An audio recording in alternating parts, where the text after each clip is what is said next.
In this video, I'm gonna teach you how to fix Bose Soundlink collar not charging. It's a very easy process, so make sure to follow along. If you have a Soundlink collar from Bose and it is not charging for whatever reason, I'm gonna showcase some methods to fix this. So first, try very basic steps, like checking the charging cable connection, using a different cable, and ensuring that the power outlet is working.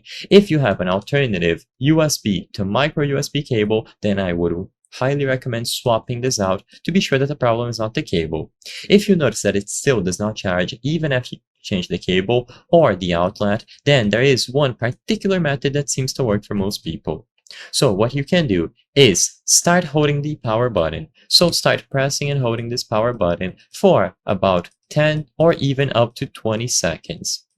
Then, while holding the power button, connect this to a suitable power source. So for example, a power outlet or even your PC. So while still holding down the power button, you will connect it at the same time. With this done, let go of the power button and then unplug the SoundLink collar. After this, then plug it again into the power source without pressing the power button. This should be enough for it to charge. It seems like holding the power button for 10 to 20 seconds while plugging it in simultaneously allows the battery to drain and essentially let go of the remaining power. And then when you plug it again, it will be able to charge from zero.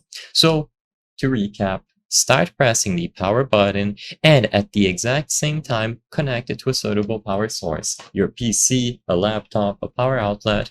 And then while it is connected, let go of the power button and then disconnect it from the power source. Now, without pressing the power button, charge it normally. So plug it into the power source again and see if it is working. If it is still not charging, then sadly there isn't much else that you can do. Besides swapping out the cable, resetting the speaker, and changing the outlet, it would be best to contact the Bose customer support because you could have a faulty unit. I hope I was able to help you on how to fix Bose Soundlink collar not charging. If this video helped you, please be sure to leave a like and subscribe for more very easy tips. Thank you for watching.